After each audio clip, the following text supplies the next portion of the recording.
Yes, so my name is Maria Boschker. I live in Berlin, Germany. Got husband, 2 kids, and I did my DMin with Asbury Seminary. I graduated last year, and I now present you part of my data that I got, and adapted it a little bit since last year. So I will talk about successful church planting in secular places. So why this topic? So I just want to get a little bit of the background first. This data is from a Pew Research done by between 2015 and 2017. It shows the answers, the percentage of the people that they say, I believe in God with absolute certainty. So what you can see is that you have more or less the Protestant North, except for France, it's an exception, but then you have the Catholic South and the Orthodox East. And I think it's very easy, it's very nice on this map because you see the influence the Reformation had on the secularization Protestantism, which had indeed, again, the influence on the level of Christianity these days in Europe. So the Protestant North being much less Christian today than is the Orthodox South, East, and the Catholic South, with France, as I said, as an exception.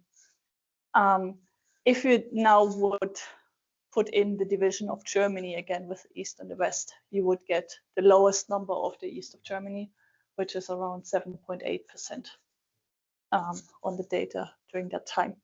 So the East of Germany would head it up, and then comes, well, Germany, France, Switzerland, and other countries.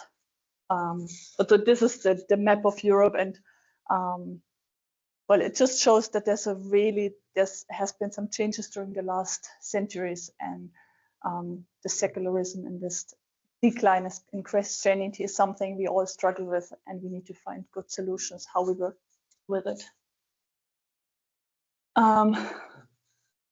So as I mentioned before, you have the secularization, and it's going, well, it also develops still over time. Europe is getting more and more secularized, and we see in all the statistics, and if you do these forecasts, you will see that Christianity is decreasing from year to year. If you just look at church memberships in the different churches across Europe, they're all decreasing. And we haven't hit the point where it's actually starting to increase again. So we're still on the decline. What you see in definitely those very Protestant secular countries is the first generation, they are often consciously atheist. So they really say no to Christianity. They raise their children very religious. So they don't go to church with them. They don't do communion and those different things they have been doing in the past. And those kids, so they just don't grow up with this whole concept of Christianity and church, baptism, and what it all means. And then at least the third generation, their kids again, they really grow up in this kind of atheism, which is it's called. They don't even think about the whole concept of a God and a higher power. So it's really completely materialistic in a way. They do have some kind of longing for spirituality, but they would not point to religion or God.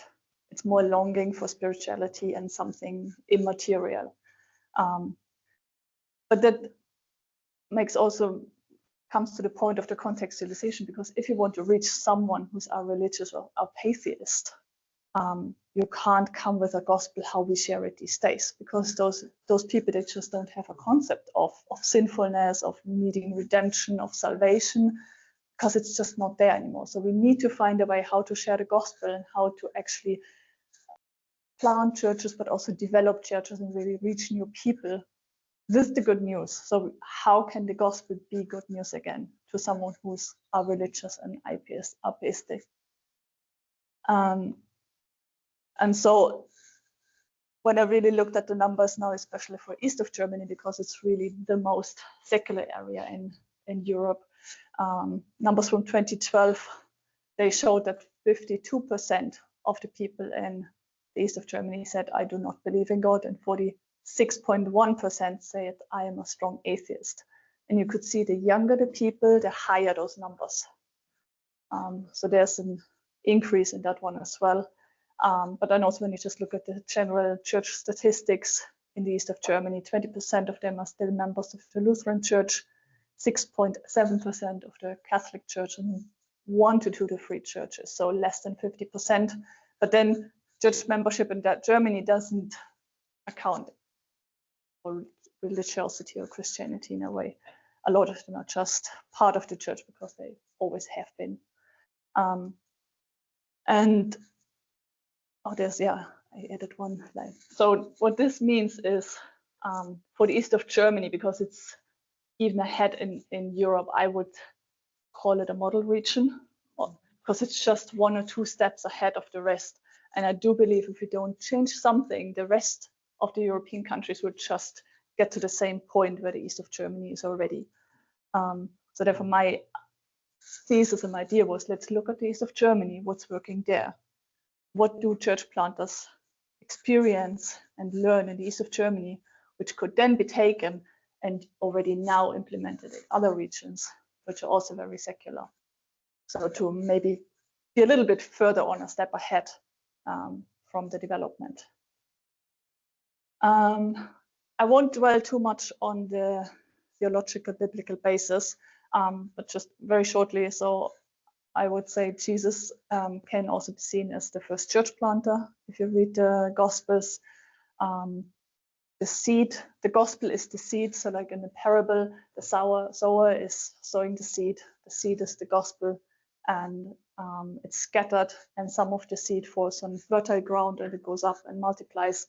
Others is not growing at all. Jesus gathers his disciples. He's called his 12 disciples. He has also this 72 around him. So there's a community around him. And overall, you could say that he really created this kind of prototype church. And in the book of Acts, you can just read it again, how they modeled Jesus, what he did. They just did them again and again in different places. So if you take the early church, they started with sowing the gospel. They were then discipling people and then forming them into churches. And these are the 3 concepts I was using. Missions, very general, having a missional lifestyle, not only evangelization. I made a difference between the Missio Dei, which is the mission, and the Missio Ecclesiae, which is the missions of the church. Furthermore, I looked at discipleship, which I defined very broadly as a lifelong process to become more and more like Jesus. And then the actual formation of a community when you actually plant a church or create the church. And if you look at church history and how it was done in the beginning, you see the early church as Jesus as well. First, they started with missions, sowing the seeds, discipling people, and then forming them into a community. Over time, this paradigm was more or less made shorter, and this discipleship aspect collapsed more or less into the community formation aspect. So we now talk about the 19th century. There's a lot of missions going on. First places have been reached with the gospel, and they say, hey, let's just, if you come to a new place, share the gospel, and then we gather them directly into a church. Discipleship will happen within that church context. So it more or less 2 steps. And then in the 20th century, mostly then with the church growth theory, it was even more compromised. And they said, hey, we come to a place, we just start the church, and the church will in a way share the gospel, make the disciples, and already form the community already. So it was really, it was a very short, a much more short process than in the beginning. And well, it started in the US, and that made a lot of sense because people knew the gospel. They knew so much from their culture and how they grew up that you could more or less compromise it. But then the problem today, when you get to areas like Eastern Germany, and there are different other areas as well, If you just say, here, I'm starting a church, nothing will happen because people don't know the gospel anymore. They don't have any disciplines they're following. Then you would just have a church without people in there. So my hypothesis was, again, let's go back to all three aspects and not just focusing on one, but actually focusing on missions, focusing on discipleship, and focusing on the community aspect of the church. And when you have all three together, then you have a fertile ground for church planting and then also church development, church growth. So this means then, just shortly, my research question was looking at those three aspects and was looking what is the balance between missions, discipleship, and community faith formation for church plants in the east of Germany.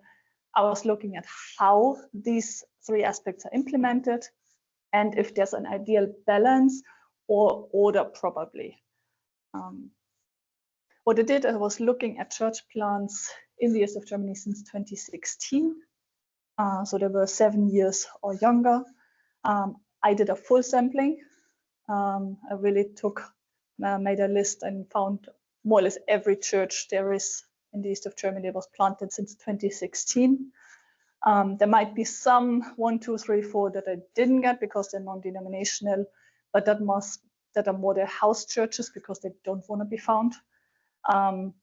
There were in total 38 churches since 26 in the whole of Eastern Germany, which is rather small, that number, but that's the reality. I did a survey and I seen a structured interview with them and then analysis on them. The main three findings, which I found is the one thing is there's in a secular space, there's a big need for community.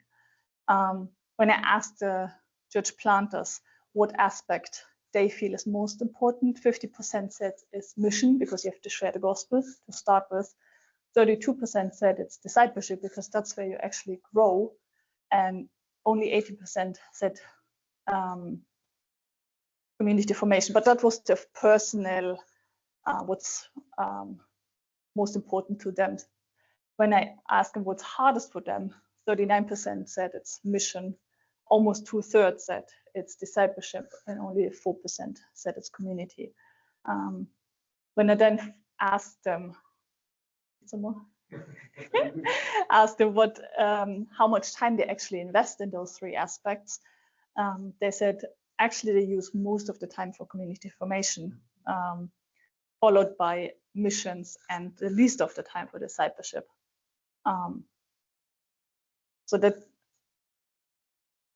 was what they said. For them it made sense because they said, well, in a secular area, those people, they're looking for those relationships for the community. So you need to invest in that aspect to actually get the people there at all.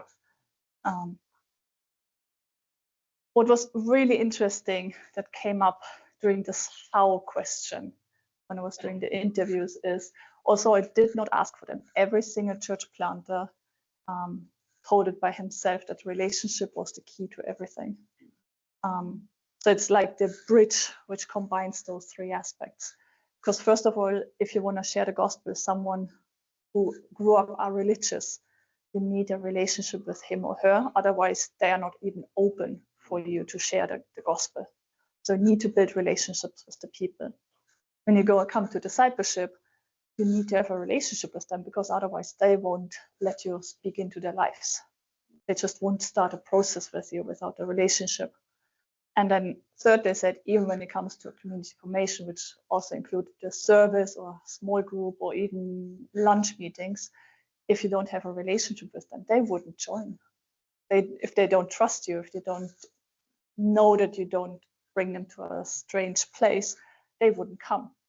So they said in the end, it's a lot of relational work. So the first thing they did, they would really go out, meet people, find friends among the normal people. And once they have a relationship, then they can start inviting them, they can start talking about their faith. But it's really all built on this relationship aspect. And the last thing is, which was actually quite surprising to me, because I was asking for the number of hours they were investing into missions, discipleship, and community formation aspects of the church plant. And I was also asking about the number of guests and the growth and the number of conversions.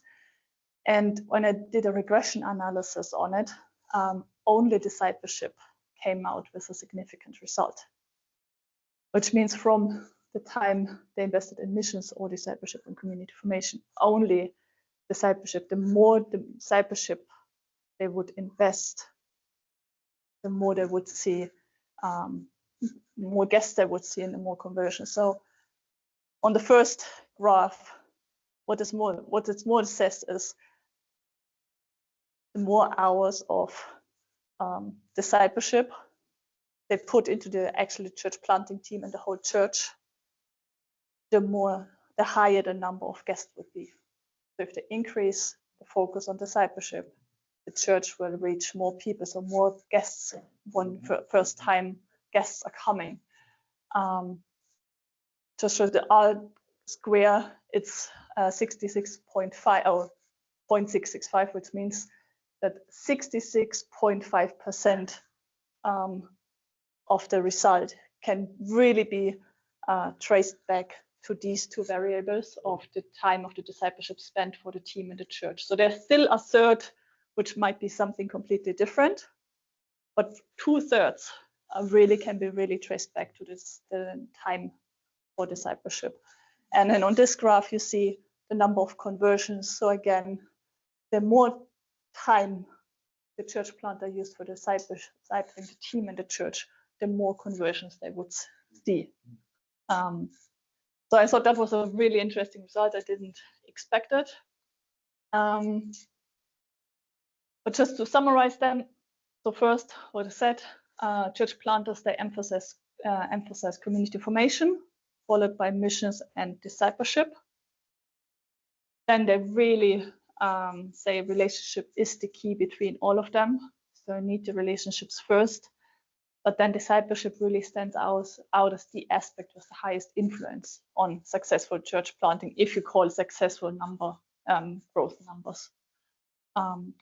And so my implications would be, so I changed the circles a bit. So at the moment, community formation is what I observed in the east of Germany was the biggest part, followed by missions, and the smallest area was discipleship. And I would see from my data, it would be good to focus more on discipleship and get those three circles more in balance again. Because at the moment, the reality is the church planters focus more on community formation and missions, and they neglect discipleship. And the moment they start focusing on discipleship as well, because they still need to do community formation and missions, they will see a positive result.